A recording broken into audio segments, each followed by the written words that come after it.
E a gente continua repercutindo aqui no Jornal da Itatiaia as alegações finais do Ministério Público Federal a respeito da suposta tentativa de golpe de Estado entre 2022 e 2023. Nas alegações finais, o Procurador-Geral da República, Paulo Gonet, pediu a condenação do ex-presidente Jair Bolsonaro pelo cometimento de 5 crimes e de outras 7 pessoas, ex-ministros e ex-comandantes militares. No caso de Jair Bolsonaro, os 5 crimes, cujas penas máximas podem chegar a 43 anos de prisão. Organização criminosa armada, tentativa de abolição violenta do Estado Democrático de Direito, golpe de Estado, dano qualificado pela violência e grave ameaça e deterioração de patrimônio tombado. Nós estamos ao vivo com o Eduardo Milhomens, que é advogado criminalista, ele é doutor em Direito Penal e coordenador do Instituto Brasileiro de Ciências Criminais. Doutor Eduardo, bom dia, obrigado pela presença. Bom dia, Eustáquio. Bom dia, Kátia. Eu que agradeço. O senhor falava que algo chamou a sua atenção nas alegações finais apresentadas pelo Procurador-Geral da República, Paulo Gonet, em relação ao chamado Núcleo 1 da trama golpista, o ex-presidente Jair Bolsonaro e mais 7 réus. O que exatamente chamou a atenção? Chamou a atenção que o Ministério Público, nas suas alegações finais, ele vem pedindo o quantum da pena, a quantidade de pena, né, para aqueles que eles denunciaram. A denúncia, efetivamente, ela não pede pena em si, ela apenas que, ao final, eles sejam condenados naqueles fatos narrados pela denúncia e na capitulação dada pelo Ministério Público, e agora ele pede efetivamente a condenação e a quantidade de pena. Isso é uma questão interessante, porque o normal do nosso sistema, quem decide sobre a pena é o Poder Judiciário. Ele que faz o exame que a gente chama de tipicidade. Ele pega o fato concreto, adequa ao fato narrado pela lei e ali ele aplica a pena conforme o artigo 59 do Código Penal. Neste caso, a gente está vendo o Ministério Público pedindo uma quantidade de pena efetiva para cada um daqueles que ele foi denunciado. Isso é uma questão, uma novidade, não é uma ilegalidade, mas não é uma coisa normal que vem sendo praticada pela acusação em todo o nosso país. Mas esses 43 anos que a gente fala, no caso do ex-presidente Jair Bolsonaro, dizem respeito às penas máximas de cada crime ou ao que o Procurador-Geral da República pediu? O procurador não fica entre a pena máxima, né, que pedido ali, porque as penas ela tem uma pena mínima, a máxima, e ali o juiz ele decide através efetivamente do artigo 59. Ele faz um pré-juízo, né, do artigo 59 e pede em cima da culpabilidade, questões fáticas, questões que estão ali, as cláusulas que a lei dá para aumento e diminuição dessa pena, a pena base que a gente chama. O Ministério Público ele faz um exame virtual daquilo. Então ele faz uma exigência, ele fala, olha, eu acredito que essa pena aqui é o que a lei determina.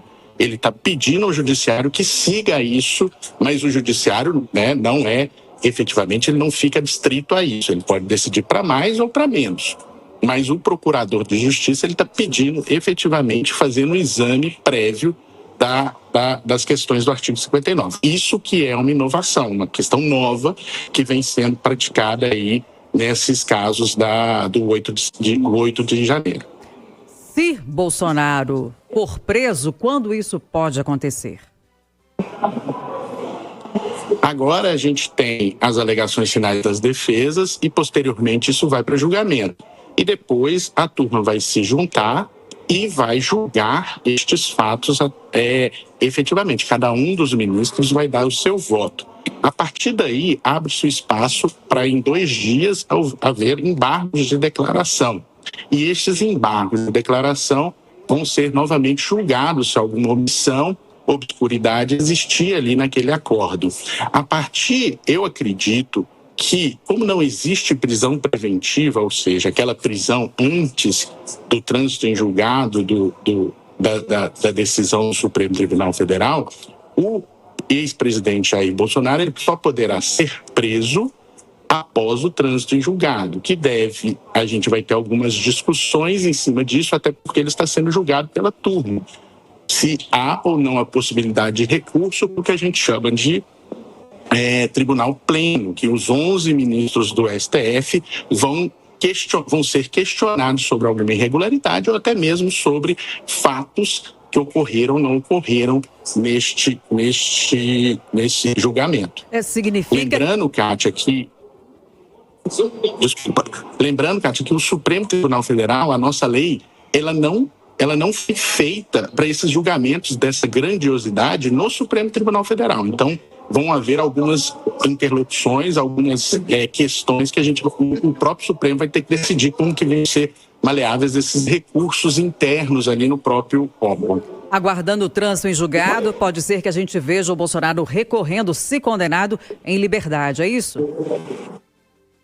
Isso, exatamente. Enquanto não ocorrer o trânsito em julgado, nós não vamos ter uma aplicação de pena efetiva, uma prisão, uma pena restritiva de direitos contra ele. Doutor Eduardo, e pela jurisprudência, pela tradição do Supremo Tribunal Federal, os ministros do Supremo costumam seguir as alegações, as recomendações do Ministério Público ou não?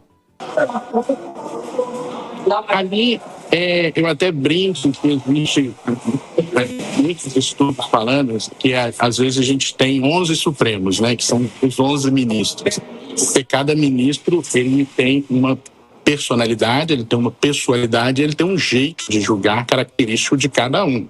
Mas os votos são sempre votos de todos, né? Então vai haver modulações ali.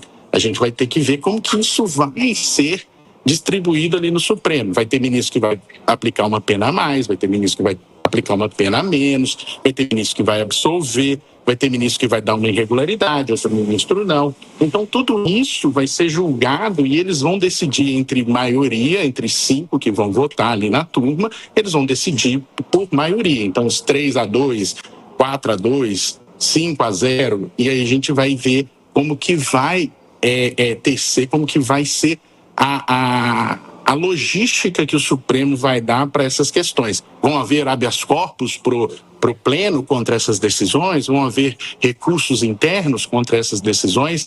Isso é um fato que a gente vai ter que descobrir a partir de agora. Como eu te falei, é um fato novo. O Supremo nunca julgou uma ação dessa já julgou, né, no mensalão, mas foi o pleno que julgou na questão lá, a primeira vez que o nosso tribunal julgou, o Supremo Tribunal julgou uma ação penal, foi lá, mas foi pelo pleno, depois houve uma modificação nessa jurisprudência, agora quem julga são as turmas. Ok. E aí a gente vai ver como que vai ser a modulação disso pelo próprio Supremo.